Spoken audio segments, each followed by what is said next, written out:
بسم اللہ الرحمن الرحیم۔ امید کرتی ہوں کہ آپ سب خیر و عافیت سے ہوں گے۔ اللہ تعالیٰ آپ کو اپنے حفظ و ایمان میں رکھے۔ اگر آپ میرے چینل پر نئے ہیں تو میرے چینل کو لائک اور سبسکرائب ضرور کریں۔ چلیں بڑھتے ہیں اپنی ویڈیو کی جانب۔ پرانے وقتوں میں ایک ابو نصر نامی شخص اپنی بیوی اور بچے کے ساتھ انتہائی غربت کی زندگی گزارتا تھا اور غربت کی حالت میں بھوک نے ڈیرے جما رکھے تھے۔ فاقوں کی سی صورتحال تھی۔ ایک روز بیوی اور بچے کی بھوک نے جب شدت اختیار کر لی تو ابو نصر کی سسکیاں برداشت نہ ہوئی، چنانچہ وہ رزق کی تلاش میں گھر سے باہر نکلا۔ راستے میں اس کی ملاقات ایک عالم دین بزرگ سے ہوئی۔ اس نے اپنی غربت کا سارا حال بزرگوں سے بیان کیا۔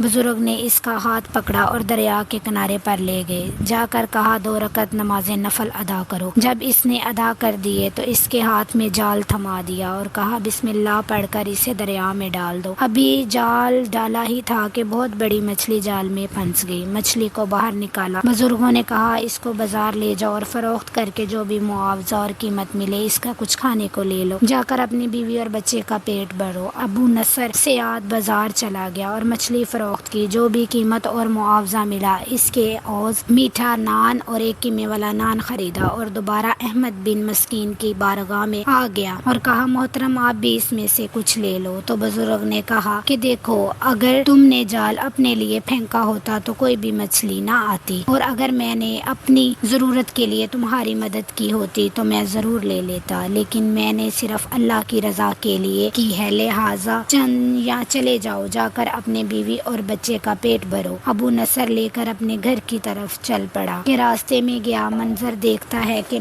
ماں اور بچہ بھوک کی شدت سے نڈال ہیں۔ دونوں کی آنکھوں میں اور چہروں میں بھوک کے آثار واضح دکھائی دے رہے ہیں۔ بچے کی آنکھوں میں آنسو دیکھ کر ابو نصر کے قدم رک گئے۔ اس نے ایک لمحے کے لیے سوچا کہ گھر میں جنہیں چھوڑ کر آیا تھا وہ بھی ایک ماں اور بیٹا تھے، وہ بھی میرے رب کی مخلوق ہے، اور جو سامنے ہے وہ بھی میرے رب کی مخلوق ہے جو بھوک کی شدت سے نڈال ہیں۔ یہ بھی ایک ماں اور بیٹا ہے، اور جو گھر ہیں وہ بھی ایک ماں اور بیٹا ہے، اور دونوں اللہ کے بندے ہیں۔ انہیں کھلانا ایک ہی بات ہے، لہٰذا پہلے انہیں کھلاتا ہوں، گھر جانے تک اللہ کوئی اور وسیلہ پیدا کر دے گا۔ اس کا یہ توکل تھا۔ اس نے وہ نان اس بچے کو پیش کر دیا اور کہا کہ بیٹا کھاؤ، اور ماں سے کہا کہ یہ لو تم بھی کھاؤ، اپنے بچے کو بھی کھلاؤ۔ بچے کو کھاتا دیکھ کر ماں کی آنکھوں میں آنسو آ گئے۔ بھوک کی شدت سے نڈال بچے نے جب نان دیکھا تو اس کی آنکھوں میں آنسو، اس کے چہرے پر مسکراہٹ آ گئی۔ جب انہوں نے پیٹ بھر گیا تو ابو نصر پھر بوجھل قدموں کے ساتھ گھر کی اطراف چل پڑا کہ گھر جا کر اب بھی اپنی بیوی بچوں سے کیا کہوں گا، اور اللہ سے یہی التجا کرتا رہا کہ کوئی وسیلہ پیدا کر دے۔ ابھی راستے سے گزر ہی رہا تھا کہ ایک ہجوم نظر آیا۔ ایک شخص آواز بلند کر کے کہہ رہا تھا کوئی میری ابو نصر سے ملاقات کروا دے۔ جب لوگ ابو نصر کو دیکھا تو کہا کہ یہ لو ابو نصر آ گئے ہیں، ابو نصر سے جو اب بات کرنی ہے وہ تم اس سے کر لو۔ اس شخص نے کہا کہ میں نے تمہارے والد سے 30,000 درہم ادھار لیے تھے اور میں اسے لوٹانا چاہتا تھا، چونکہ وہ فوت ہو گیا ہے لہٰذا یہ رقم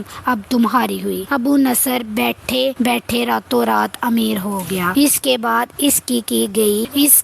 اس کی تجارت قافلے بڑھتے چلے گئے، اللہ نے برکت ڈال دی، وہ اتنا امیر ہو گیا پھر وہ ایک ہی لمحے بیٹھے بیٹھے 1,000 درہم صدقہ و خیرات کر دیا کرتا تھا، اور بڑی خوشی کے ساتھ ابو نصر کہتا کہ میں اس بات پہ اترایا کرتا تھا کہ میں آج کتنے لوگوں کی کفالت کر رہا ہوں۔ کہتا ہے کہ میں ایک رات سویا، رات میں خواب دیکھتا ہوں کہ ایک میدان حشر سجا ہے اور ترازو لگا ہے، مجھے ترازو پہ لا کے کھڑا کر دیا گیا، میں بڑا خوش تھا، ابھی میرا نامہ اعمال تولا جائے گا تو اس میں سے 1,000 درہم کے جب صدقہ و خیرات نکلیں گے، نیازیں نکلیں گی تو الحمدللہ میں بخش دیا جاؤں گا، لیکن جب ایک پلڑے میں نیکیاں رکھی گئیں، صدقہ و خیرات رکھے گئے اور دوسرے میں گناہ رکھے گئے تو گناہوں کا پلڑا بھاری ہو گیا اور نیکیوں کا پلڑا اوپر آ گیا۔ میں بہت پریشان ہوا، میں نے پوچھا میرے وہ صدقات، میری وہ خیرات، میری وہ نیازیں جو میں نے لوگوں میں اشرفیاں تقسیم کی تھی وہ کدھر گئیں؟ ترازو تولنے والے نے مجھے بتایا کہ اس میں تمہارے نفس کی خواہش شامل تھی، اس میں تمہاری ریاکاری شامل تھی، احساس برتری شامل تھا، لہٰذا وہ بہت اکیلے ہو گئے ہیں۔ کہتے ہیں کہ میری آنکھوں میں آنسو تھے، منادی کرنا کرنے والے نے اعلان کیا کہ ابو نصر کی کوئی اور نیکی ہے تو بتانے والے نے بتایا کہ ہاں اس کے 2 نان ہیں، ان کو تولا جائے۔ جب اس نان کو میری نیکیوں والے پلڑے میں رکھا گیا تو پلڑا بھاری ہو گیا۔ کہنے لگے ابھی بھی میری بخشش کے آثار نظر نہیں آئے۔ منادی کرنے والے نے کہا کہ کوئی اور نیکی باقی ہے تو بتائے۔ تو بتانے والے نے بتایا کہ ہاں ایک ماں کے آنسو جسے نیکیوں کے پلڑے میں تولا جا سکتا۔ جیسے ہی نیکیوں کے پلڑے میں اس کی ماں کے آنسو رکھے تو بالکل گناہوں کے برابر پلڑا آ گیا۔ تو پھر میرے چہرے پر کوئی امید جاگی کہ شاید میں اب کی بار بخشا جاؤں۔ پھر منادی کرنے والے نے کہا کہ کوئی اور نیکی ہے تو کہنے والے نے کہا جی ہاں،